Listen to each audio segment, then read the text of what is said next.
This animation is made for educational purposes only. Hello, dear classmates and teacher. Today, I'll be talking about the journey of sperm. Well, let's start, shall we?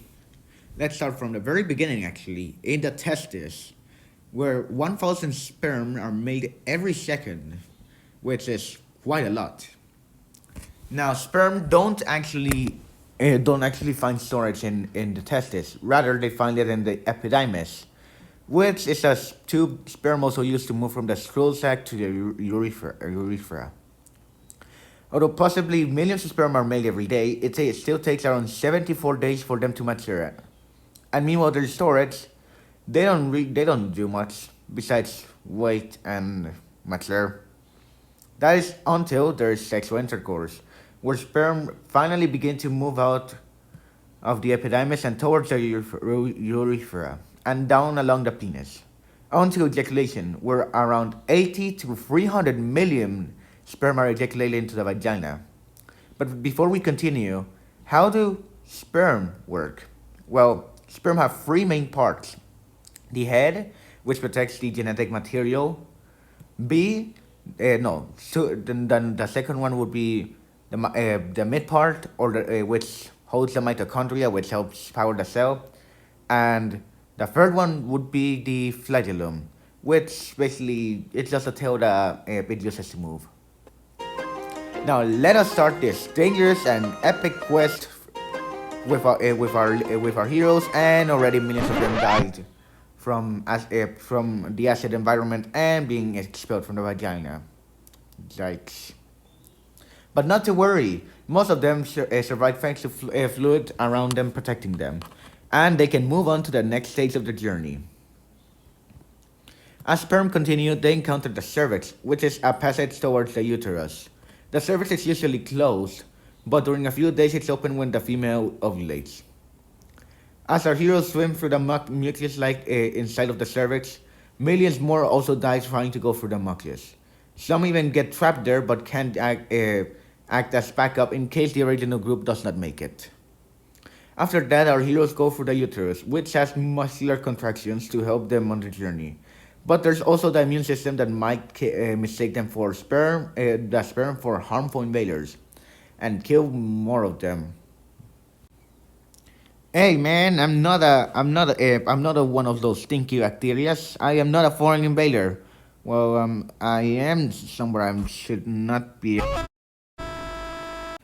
After that, they enter into one of the final legs of the journey, into the fallopian tube, where half of them go into an empty fallopian tube, and the other go on the one with the unfertilized ova or egg.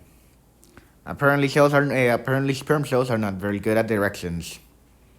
At this point, only a few thousand of our original 80 to 300 million sperm remain, but they can't catch a break yet, as the cilia pushing the egg towards the uterus creates an opposite motion to the sperm that they have to overcome to reach the egg. And once again, many of them die from getting trapped in the cilia. Poor guys. Chemicals in the fallopian tube change the membranes in their heads of the sperm, which makes them hyperactive, helping them overcome this final challenge. And at long last, a few dozen of our heroes finally find the unfertilized egg. The egg is surrounded by a layer of cells called the corona radiata, which serves as a protection and to feed vital nutrients to the cell. The few dozen sperm that remain must breathe through it to reach the zona pellucida, the outer layer of the egg. When the sperm reaches it, they have to attach to specialized sperm receptors that activate the digestive enzymes that allows them to move through the layer. Whoever reaches the liquid space between the zona pellucida and the egg membrane first fertilizes the egg, and eventually, with odds of 1 to 300 million, one of our heroes finally fertilizes the egg. That lucky cell fuses with the membrane of the membrane with the their membrane with the eggshell's membrane, and is pulled inside of the egg into the nucleus. The eggshell then releases chemicals to drive away other sperm cells from the egg and hardens the zona pellucida, trapping any cells inside it and leaving the rest of them unable to enter it. Meanwhile, inside the egg, the genetic material of the male is released, and a membrane creates the male pronucleus as it forms around it. Then the genetic material reforms into 23 chromosomes. At the same time, the female genetic material also reforms into a pronucleus and 23 chromosomes. As soon, en- uh, and soon enough, the microtubes begin to pull them together, and eventually they join together, creating the unique genetic code for the baby, determining a lot of things about it. And with that, the new zygote cell moves to the uterus, where it will begin growing and maturing for 9 whole months until it becomes a human baby. So remember, kids, you're the luckiest out there, as you won a deadly race with around 1 in 300 million chance to come to this earth. You're that little sperm cell that decided to give it that one extra mile, and now you're sitting here watching me present a video. Sitting here watching me present a video about that whole process.